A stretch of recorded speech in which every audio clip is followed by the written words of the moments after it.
Morning, students. We already discussed major Mughals, so today we will start later Mughals.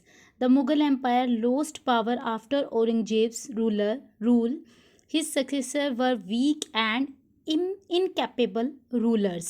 यानी कि इसमें जो major Mughals के बाद जितने भी मुगल्स आए हैं वो इतने इम्पॉर्टेंट नहीं थे, ना उनके पास इतनी पावर थी, ना इतनी नॉलेज थी कि वो मुग़ल एम्पायर को अच्छे से इस्टेब्लिश कर पाएँ, आगे चला पाएँ, तो इतने कैपेबल नहीं थे. So after the death of Aurangzeb, Bahadur Shah time period 1707 to 1712 assumed the title of Shah Alam. इसने शाह आलम का टाइटल एज्यूम किया. Was also known as Shah Bekhabar by historian काफ़ी खान के द्वारा इनको क्या कहा गया? शाह बेखबर, क्योंकि ये शासन पर कोई अच्छे से ध्यान नहीं दे पाते थे, देते ही नहीं थे. ठीक है, इसलिए इनको शाह बेखबर कहा गया. He made peace with Guru Govind Singh and Chhatrasal. He granted Sardesh Mukhi to Maratha and also released Sahu. तो क्या है कि गुरु गोविंद सिंह और बहादुर शाह ने गुरु गोविंद सिंह ने इनका पूरी तरीके से साथ दिया गद्दी पर बैठने में, इन सभी चीज़ों में. ठीक है, और ये जो बहादुर शाह थे, इनका जो पहले का जो नाम था वो मुअज्जम था. ठीक है, और इन्हें शाह बेखबर के नाम से भी जाना जाता था. मुग़ल कालीन जो मुग़ल टाइम पीरियड में इन्होंने क्या किया था कि ही ग्रांटेड सरदेश मुखी, इन्होंने सरदेश मुखी जो कि साउथ में लिए जाने वाला टैक्स था उसको ग्रांट किया. ठीक है, एंड ऑल्सो रिलीज्ड साहू, और जो शिवाजी के जो ग्रैंडसन थे, संभाजी के बेटे साहू, उनको क्या किया? कैद से रिहा किया, क्योंकि उनको किसने कैदी बना रखा था? औरंगजेब ने. तो साहू को इन्होंने क्या किया? रिलीज किया. क्लियर. अब Bahadur Shah after Jahandar Shah time period 1712 to 13 first puppet Mughal emperor. He abolished जजिया.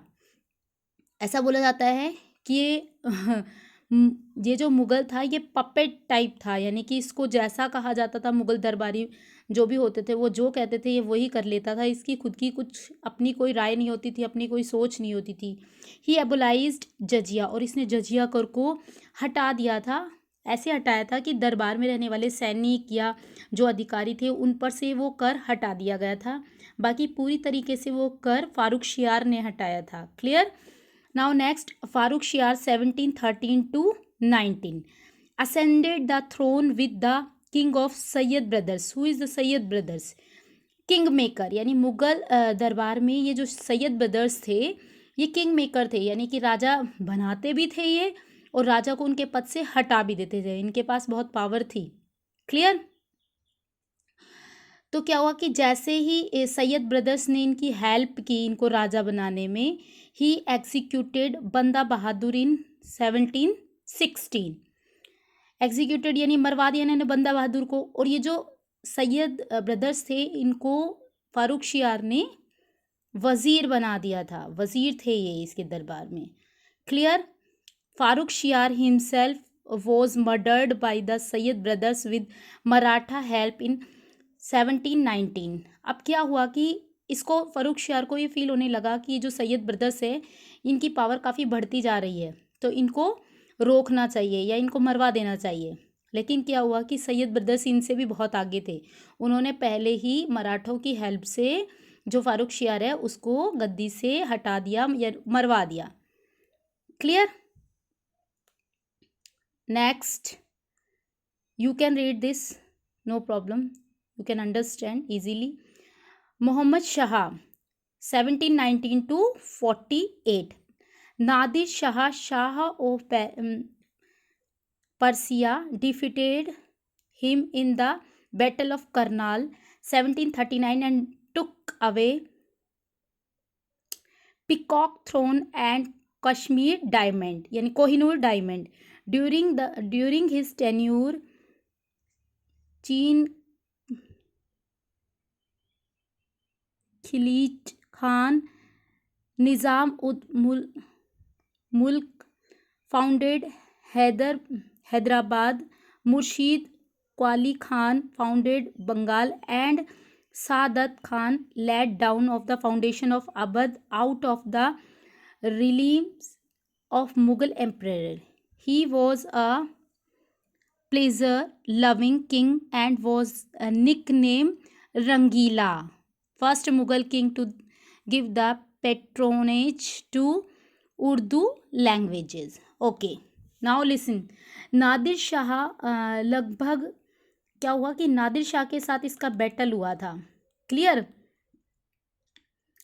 तो नादिर शाह ने क्या किया, जो कि 17 करोड़ का की धनराशि का जो तख्ते ताहूस था जो शाहजहां ने बनवाया था, और कोहिनूर हीरा, ये दोनों ही लेकर फारस चला गया था. क्लियर. अब ऐसा है कि जब तक तो जो मयूर सिंहासन था उस पर लास्ट जो लेटर मुगल्स में जो सबसे लास्ट था मोहम्मद शाह, वो ही बैठ पाया था. बाकी उसके बाद के जो मुगल्स आए हैं वो मयूर सिंहासन पर नहीं बैठे थे, क्योंकि उसको नादिर शाह लेकर फारस चला गया था. Clear. Okay, now see Ahmad Shah 1748 to 58. During his period Safdar Jung the nawab of Awadh was the wazir और prime minister of emperor. Clear. Now Alamgir second important नहीं है, इसलिए यहाँ पर इसके बारे में बहुत ज़्यादा मेंशन नहीं किया हुआ है. Clear. Shah Alam 1758 to 1806. Now look here. Shah Alam second joined hands with Mir Qasim of Bengal and Suja-ud-Dawla of Awadh in the Battle of Buxar against the British in 1764. They were defeated. Okay, we will discuss later about this battle of Buxar. Clear, students? We will discuss later about this, about Shah Alam. Clear. Now see Akbar second 1806 to 37. He gave Ram Mohan the title of Raja. I already told you in 7th class about this. He sent Raja Ram Mohan Roy to London to seek a raise in his allowance. Clear. Now Bahadur Shah second, ये last ruler था किसका, Mughal emperor, यानी letter Mughals में सबसे last में Bahadur Shah second 1837 to 57. He was confined by the British to the Red Fort during the revolt of 1858. He was proclaimed the emperor by the rebels. He was deported to Rangoon after that, where he died in 1862. His pen name was Zafar. Okay, Bahadur Shah second जो कि last Mughal emperor था. 1857 की जो time period था जिसमें एक revolt हुआ था 1857 में, उसमें भी ये इसका बहुत बड़ा रोल था. बहादुर शाह को अंग्रेज़ों ने क्या किया था, बंदी बना लिया था और उसको रंगून भेज दिया था. क्लियर. और ये जो बैटल ऑफ बक्सर था उसमें भी इसका अपना कुछ रोल रहा है. We will discuss later. Clear. And Ahmad Shah Abdali, जो अहमद शाह अब्दाली था, ठीक है, उसका जो नाम था अहमद खां था. इसने, ऐसा बोला जाता है कि भारत में इसने 8 टाइम्स आक्रमण किया था. किसने, अहमद शाह अब्दाली ने.